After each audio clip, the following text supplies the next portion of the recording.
கரூர் மாவட்டம் மணல்மேட்டை அடுத்த தாளப்பட்டி கிராமத்தைச் சேர்ந்தவர் செல்லம்மாள்.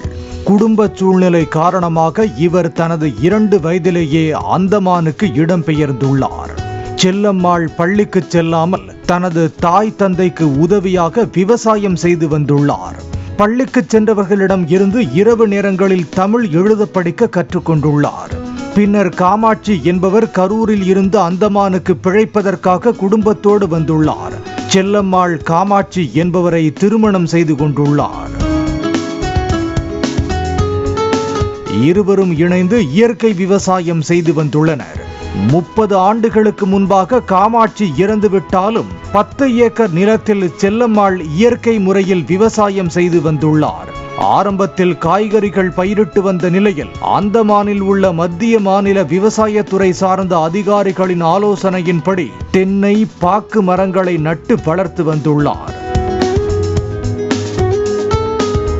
தென்னையில் இருந்து கழிவு செய்யப்படும் தென்னை மட்டை உள்ளிட்ட பொருட்களை தென்னை மரத்தை சுற்றி மூடி வைத்து காய்க்காத தென்னை மரங்களை கூட அதிகமாக காய்க்கும்படி செய்துள்ளார். செல்லம்மாளின் இந்த முறையை கண்டு அதிகாரிகளே ஆச்சரியமடைந்துள்ளனர். பின்னர் விவசாயிகளுக்கும் பல்வேறு பகுதிகளில் இருந்து வரும் இயற்கை விவசாயிகளுக்கும் மாணவர்களுக்கும் இயற்கை விவசாயம் குறித்து செல்லம்மாள் பயிற்சி வழங்கி வந்துள்ளார். அண்மையில் நடைபெற்ற விருது விழாவில் பிரதமர் முன்னிலையில் குடியரசுத் தலைவர் கையால் செல்லம்மாள் பத்மஸ்ரீ விருது வாங்கினார். மேலும் கேரள அரசு செல்லம்மாளுக்கு இயற்கை விவசாயத்திற்காக தேசிய விருது வழங்கி சிறப்பித்தது. இது மட்டும் இன்றி சுவிட்சர்லாந்தில் நடைபெற்ற உலகளாவிய மாநாட்டில் இந்திய நாட்டின் சார்பில் விவசாயி செல்லம்மாள் பங்கேற்றார் என்பது குறிப்பிடத்தக்கது. தனது சொந்த ஊரான கரூர் வந்த செல்லம்மாள் இந்தியாவில் உள்ள விவசாயிகள் எந்த காலத்திலும் விவசாயத்தை கைவிடக் கூடாது என கோரிக்கை வைத்தார். தென்னைமரம் காய்க்காத என்ன காரணம்னு பார்த்தா அப்ப அவங்க சொன்னாங்க, இதுக்கு நீங்க ஊடு பயிரா ஏதாவது பண்ணுங்க. இது நம்ம என்னன்னா தமிழ்ல என்ன இது மூடாது போடுங்க. அவங்க இங்கிலீஷ்ல சொல்லி கொடுப்பாங்க, மல்ச்சிங் பண்ணுங்க அப்படின்னு.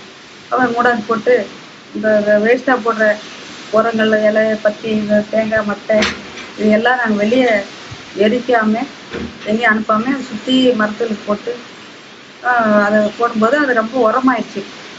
காய்க்காத மரத்தை 2-3 வருஷத்துல அவ்வளோ சூப்பராக மரம் நல்லா காய்க்க ஆரம்பிச்சோன்னா அவங்க ஆச்சரியமாக கேட்டாங்க. கேள்வியெல்லாம் கேட்டாங்க. கோகனட் போடுற வரைக்கும் வந்தாங்க. இப்படி இருந்த மரம் நீ எப்படிலாம் இது பண்ணுவீங்க? அதுன்னு எதுவும் நான் பண்ணல. இந்த மாதிரி இயற்கை உரத்தை நான் வேஸ்டெல்லாம் வெளியே போடாத மரத்துகளுக்கு போட்டேன். இப்போ இது இல்லாமல் இப்போ கடைசியாக இந்தோனேஷியா போட்டுருந்தீங்களா? இந்தோனேஷியா எனக்கு கோகனட் போர்ட்லேருந்து என்னை அனுப்பியிருந்தாங்க. இது மீட்டிங் ஒன்று நடக்குது. எல்லா 22 நாடு வந்துருந்துச்சு. அந்த 22 நாட்டில் இந்தியாவிலேருந்து நான் போயிருந்தேன் அந்த கோகனட் போர்டில் அந்த மீட்டிங்கில் கலந்துக்கிறதுக்கு. அப்போ பிஸ்னஸ்மேன்லாம் நிறையா வந்துருந்தாங்க இந்தியாவிலேருந்து. நான் இங்கே பல்லடத்துலேருந்து கூட 2 பேர் வந்திருந்தாங்க. ஆனால் விவசாயிங்கிற ஒரே ஒரு குரூப்ல இருந்து நான் மட்டும்தான். நம்ம அரசு சார்பாக கலந்துக்கிட்டீங்களா? ஆமாம், அரசு சார்பாக. இந்திய அரசு சார்பாக. அரசு நம்மளை கோகனட் போர்டில் இருந்து எங்களை அனுப்பிவிட்டாங்க. அரசு சார்பாக தான். சரி, உங்களோட எனக்கு வாய்ப்பு கொடுத்ததுக்கு ரொம்ப நன்றி. எனக்கு வணக்கம். தமிழ்நாடோ நம்ம இந்தியாவோ அந்தமான எதா இருந்தாலும் விவசாயம் முக்கியமாக வேணுங்கிறது என்னுடைய ஒரு வேண்டுகோள்.